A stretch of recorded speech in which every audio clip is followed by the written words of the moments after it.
और हमारे सामने आज लक्ष्य है 2035 तक, हम 2035 तक इसको 50% तक पहुंचाएंगे। भले ही एनईपी में उसको 14 की तुलना में अभी 10% ग्रोथ हुई है। एससीज की, शेड्यूल कास्ट की हमारी 8% ग्रोथ हुई है। हमारी यूनिवर्सिटीज की संख्या बढ़ी है, हमारी कॉलेजेस की संख्या बढ़ी है। 50% लिखा है, लेकिन मेरे जैसे व्यक्ति थोड़ा उसमें से ज्यादा महत्वाकांक्षी होता है। मित्रों, मैंने कभी एक हिसाब लगाया कि भारत की अगर हम उच्च शिक्षा में जो एज ग्रुप है उसमें आज हमारी जीईआर लगभग 4.5 करोड़ हुआ है एब्सोल्यूट नंबर में। और ये 20 जन्म पंजिका को, वार्थ रजिस्ट्रेशन को अगर हम देखेंगे तो हर एक एज ग्रुप में लगभग आज की बार्थ रेट के हिसाब से लगभग एब्सोल्यूट नंबर में 2 करोड़ लोग होते हैं। 27% है। इसको लक्ष्य हमारी है 50% करना आने वाले 10 साल के अंदर। और ये संख्या एब्सोल्यूट नंबर में बढ़ के हो जाएगा, लगभग सीमित नहीं रख सकते। We cannot confine our responsibility and idea only up to 4 wall of our campus, boundary wall of our campus.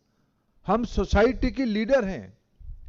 मैं उसी एज ग्रुप में लगभग उतना ही संख्या बाहर है जो वर्कफोर्स में है, लगभग 9 करोड़। क्या आबादी में उतने ही लोग होंगे 9 करोड़ उस एज ग्रुप में? नहीं। हमारे सामने वाइस चांसलर मित्रों के सामने, गुरुओं के सामने 2 चुनौती है।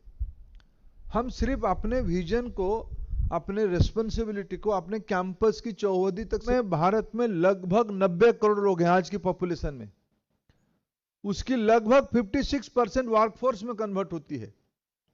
बाकी लोग सामाजिक अर्थनैतिक व्यवस्था को, उस कॉम्पिटेंसी कैपेसिटी को एक इंस्टीट्यूशनल फ्रेमवर्क में डालने का दायित्व 2047 तक हम लोगों के कंधे पे है।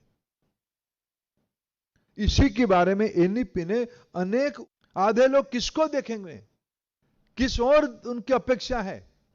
उनकी अपेक्षा भारत की higher education ecosystem, job market में है। ये एक दायित्व हमारे सामने है। लगभग 20 करोड़ यंगस्टर्स की कॉम्पिटेंसी बिल्ड करना, कैपेसिटी बिल्ड करना, उल्लेख किया है, अनेक विषयों को उल्लेख किया है। मित्रों, उतना ही दायित्व नहीं, और एक बड़ा दायित्व है। हमारी आज की परिसंख्यन में हमारी वर्किंग एज ग्रुप 15 to 59, ये एज ग्रुप में नहीं रख सकते। We cannot confine our responsibility and idea only up to 4 wall of our campus, boundary wall of our campus. हम सोसाइटी की लीडर हैं। मैं उसी एज ग्रुप में लगभग उतना ही संख्या बाहर है जो वर्कफोर्स में है। उनको उस कॉम्पिटेंसी कैपेसिटी को एक इंस्टीट्यूशनल फ्रेमवर्क में डालने का दायित्व 2047 तक हम लोगों के कंधे पे है। इसी के बारे में एनईपी ने अनेक के कारण, कंपल्सन्स के कारण या अपॉर्चुनिटी नहीं होने के कारण वर्कफोर्स में नहीं आ पाते हैं। भारत को अगर डेवलप्ड इकोनॉमी होना है मित्रों, नीचे यंगस्टर्स 20 करोड़, थोड़ा ओवरलैपिंग होगा, और 50-60 करोड़ लोग ऊपर की पॉपुलेशन में। 75 करोड़ यानी देश की लगभग आधे लोगों की है, तब हमारी वर्कफोर्स पार्टिसिपेशन को कम से कम 75 तक ले जाना है। अगर वो 75 होता है 90 करोड़ की, ये लगभग 75 लाख करोड़ हो जाएगा। सिस्टम के ऊपर है